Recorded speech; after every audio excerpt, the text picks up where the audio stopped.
Quand votre esprit s'arrête sur le moi, il se détourne de Jésus, la source de toute force et de toute vie.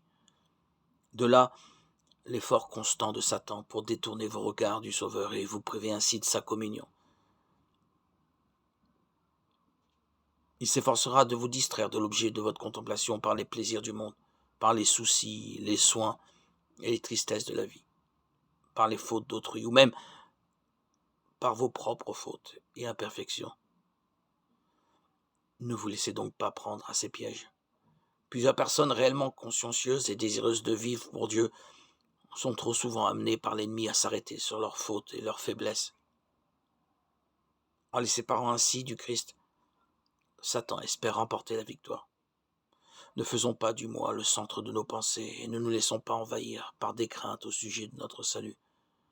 Tout cela nous détourne de la source de notre force.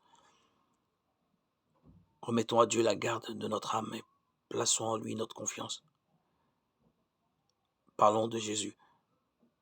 Faisons-en le thème de nos méditations.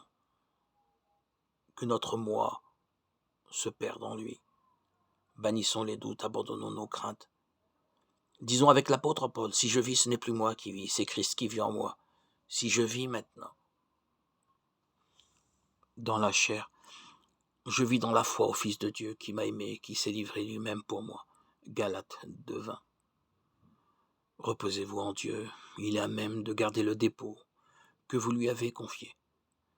Si vous voulez vous remettre entre ses mains, il vous rendra plus que vainqueur par celui qui vous a aimé.